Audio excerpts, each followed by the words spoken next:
Hi guys, so I would like to use this video to speak about a dream I had about Vladimir Putin.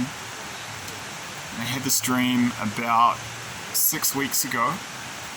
So the date today is Monday the 13th of March 2023. So yeah, I would have had this dream early February 2023. So I'll just crack straight into the dream and then I will give the interpretation. I'm going to make that the new format for these videos because some people just want you to get straight to the point, especially given this is an English-speaking channel. I'm speaking English on this channel and therefore I have a predominantly English first language speaking audience, a large portion of which are from Anglo-Saxon countries, and people in Anglo-Saxon countries, particularly the United States, they value economy and communications. Like, you're just supposed to make your point quickly and so we can get on with it and take action. So I will endeavor to be a little bit more succinct in my videos. This is some explanation and context here in the future, at least in the first part, and I'm going to experiment with a format where I give a shorter version and then I pause in the video for maybe 5 seconds, and then I'll post a shorter version and I'll cut it off at that pause, and then the longer version will have a lot more detail and context, and I'm gonna do an experiment with that format and see how people like it, because I think it might be a good idea. All right, so but it's, you know, if you to be fair, gently guys, if people have trouble listening to, you know, 5, even 20, 30-minute videos, is either you're not going to listen anyway because you're not really interested, or there's an issue with your attention span. So yeah, balance. But yeah, Anglo-Saxons do appreciate economy and communication. So here we go. So in this dream, it was super simple and there's not much to say, but it's important, and it, in the sense that it pertains, the message from God that I received via the Holy Spirit in this dream pertains to current events in the Russian Federation and the country of Russia, and it also has implications for Russia, the war that Russia is currently waging in Ukraine in terms of their ground invasion of Ukraine. So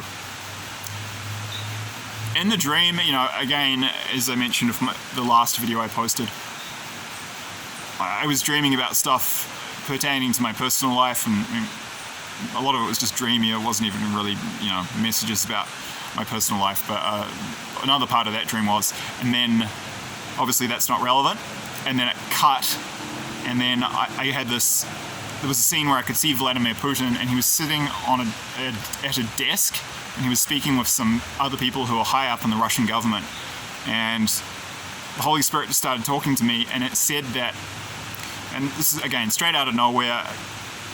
If you're interested, I have that video where I talk about the criteria for what, you know, prophetic dreams look like. That's one of the earlier videos I posted on this channel, and yeah, it met all the criteria. Yeah, this was a prophetic dream, and I kind of had it drawn to my attention. I didn't really see it. The Holy Spirit just kind of, it was like it tapped me on the shoulder, and it sort of, it said, you know how there have been all these murders of people who are high up in the Russian government and important people in Russia, including business people, people falling out of buildings mysteriously, people getting shot or getting run over mysteriously. It said, as many people in the West suspect, these are targeted assassinations, and they are coming, and the orders to do these hits, these wet works, that's what the insiders call it, sort of assassination operations, wet being a reference to blood being spilt. Yeah, they're being ordered directly from the top of the Kremlin, from the top of Russia's government, by Putin himself. So yeah, and it's not really a prophetic dream. It's more a dream of revelation, but some of the implications are, yeah, they relate a lot to future events, which I'll get to in a second. So now I want to talk about the context of this, give a bit more context and explain the implications of that dream. So there's not really much interpretation to give there. It's just a straight message, and it's pretty literal. So, one sec. Let's refocus the camera. And I will actually apologize for the slightly unsteady view on the camera. I'm just doing the best I can, and I'm holding it with my hand. I don't have the money to buy a proper tripod or something like that right now, okay? So it's a little, I know it's moving around a little bit, but I'm doing my best. So the key thing to understand is that this is quite ominous in terms of the future arc of events that we are going to see play out as we move from the left-hand side of this bell curve into a more intense, violent, destructive, and kind of biblical part of World War III. This is the early stages of World War III now. I mean, basically, simply put, if Vladimir Putin is willing to be this brutal and ruthless and, covert and psychopathic with his own people, can you even imagine what he's going to do to us? What he's going to do to the Anglo-Saxon countries, to the European countries, to any countries that oppose him in World War III? It's going to be absolutely effing ruthless. So it's an ominous warning, a kind of a subtle harbinger of the savagery which we will see from this man later on in the war. Now, I'm not anti-Putin, and I just want to talk a little bit about politics here because it's important to do that, just make some clarification. So I'm not anti-Putin. He's not all bad. He's not all good. And the same with our leaders. I think the reality is both sides are corrupt. There is a tendency I've noticed in the media and online. People's minds, until they've reached a certain level of cognitive or psychological maturity, they work in a binary. Everything's left or right, black or white, conservative or liberal. There's nothing wrong with that. But it's unhelpful in understanding these events. It's not like Russia's the goodies and, we're the baddies, or we're the baddies and... it's not like, Russia's the goodies. This is very, kind of a child, not to be mean, but just gently, this is a somewhat childish, immature take on things. And, we're the baddies, or we're the goodies, and Russia is the baddies. It's like cops and robbers when we're 5 years old. Galatea from the channel Authentic Observer talks about this in some of her commentary. She does a lot of really good commentary on the nature of femininity and masculinity and, gender issues, but from a healthy point of view, not like a toxic point of view, either pro-woman or pro-men, or anti-woman or anti-men. She's very kind of in the middle. I'll put a link to her channel below. It's something she talks about at one point. It's like we're all good and you're all bad, or vice versa. That's not helpful. So Putin is very charismatic. He's very charming. He's extremely intelligent. An insight I had the other day, an intuitive download. I get an interesting feeling when I watch him speak online and give speeches, and I was trying to put my finger on it, and after a couple of days I got it, and the feeling was somewhat positive, and I was thinking, why am I feeling positive towards Vladimir Putin? And I realized what it was. Putin does care about his own people, and he serves the Russian people. The difference with most of our countries right now, he's super corrupt and he's super psychopathic and ruthless, and he's a gangster basically. But he's charming, and he is charming, he is intelligent, he is very funny, and he does care about his people. So, and doesn't give an F about other groups, and he's going to be completely ruthless towards them.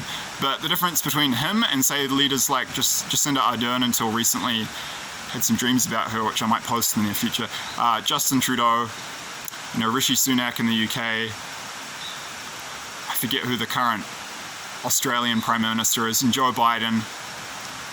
Many prime ministers and presidents in Europe, though I'm not quite as familiar with that situation currently, political situation in Europe. The difference between Putin and our leaders is that our leaders are corrupt and psychopathic, not actually as bad as Putin, but they don't even care about us. They don't even care about their own people.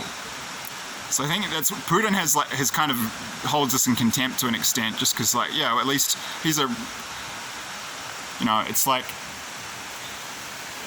if a girl has a choice to date, two guys, and one is, how do I put this? No, forget I said that. That was an idea for a skit I've had. But, leaders who don't give an F about people from other nations and countries, other nations, other states, and other nation states, that's normal. But we can at least respect them if they do an admirable job of serving their own people and improving life for the citizens of their country. And Vladimir Putin has done this. I mean, Russia still has a lot of issues, but yeah, it's pretty sad, and it's like there's not much to respect or admire when, you know, they're corrupt and like the leaders, they're just looting their own country. They don't even care about their own people. So yeah, so that's why I was feeling some positive feelings towards Putin. It is important to point out though, so I will put a link to the video. It's called How the Wrath of God Works, and this video was created is from Richard Carattini from the channel Eyes Open in California Dreams. It explains how spiritual protection works. And basically, in a nutshell, spiritual protection has been lifted from our countries because of the sins of our foreign policy and the terrible things we've done. So now we're kind of open to being punished by the demons. And so Russia's actually way more hardcore and violent and ruthless than us. And if people have any doubt, you're going to see that shortly. Chinese and Russian imperialism will make ours look pretty gentle, actually. And then we will receive our karma, as it were, you know, the fruits, the bitter fruits of those bad things we have done. And then in the end, we do actually win World War III. This is a good time for me to make this point. You have to be careful with some of these people who are getting prophetic dreams about this stuff, because some of them, there is a twist I've noticed where I think some of them could be Masons, like Freemasons, or be part of some covert agenda, because they're giving you 90% truth, but then they're giving you 5 or 10% lies. And I've noticed a lot of them said, and I will say Celestial from the Master's Voice does this. She says that the US will be destroyed and it will be no more. She also does these symbols in her videos. And symbolism will be their downfall. It's not a little coincidence when people do that. That's Masonic thing. So I actually like Celestial, and she's pretty good. And I'm not 100% sure she's part of some agenda. She might just be getting some disinformation. I will say though that myself, you know, Hoyt Sigmund, others who are really good people who I've seen online, we've all been shown that we do win the war. The US isn't destroyed forever. So I think some people are putting out a kind of a message that it's putting out despair. It's not the case. Our countries are fundamentally good, but they're just deeply, deeply corrupted. It's kind of it's schizophrenic right now. They're extremely good, and there's a lot of goodness still there, but there's just extreme corruption too. So that needs to be purged. So Russia will give us our karma, and so will China, and then we will defeat them in this war. And yeah, that's why we win in the end. We're spiritually more ahead, we're way ahead of Russia spiritually, way ahead. It's not even up, like historically, actually right now, I think probably Russia's ahead of us, actually, to be fair. So, and then, but they go way too far. People have seen, like, I won't get into it. Well, briefly, that people have seen they do stuff like they start killing American civilians and, you know, processing them for meat. I think that might be the Chinese after like 5 or 10 years of the occupation in the US. And then the hand of divine providence gets lifted, and then spiritual protection gets lifted from them, and that's when we do the turnaround and kick them out of our countries. But they go way too far and start doing really horrible stuff. So. But for now, I would say we're more corrupt than Russia. It's not that Russia's good, it's just that they're less bad than we are, because we've fallen so far and become so Babylonian. So this is important context to understand what's coming. I mean, as I said, Putin cares about his own people, and if he's doing that, like he's killing all these people that ruthlessly, and these purges are very reminiscent of what Stalin did when he was consolidating power in the middle part of the 20th century. Pretty sinister stuff. Yeah, it's a very ominous harbinger of, yeah, it's a warning of how absolutely ruthless he's going to be. And I haven't done the full versions of them. I did put up a preview more than 6 months ago of a dream I had in which God showed me very vividly that Russian soldiers will just absolutely slaughter our civilians. It's just going to be like a frickin', how would I describe it? Well, I'm not going to come up with some fancy analogy. They're just going to be very liberal and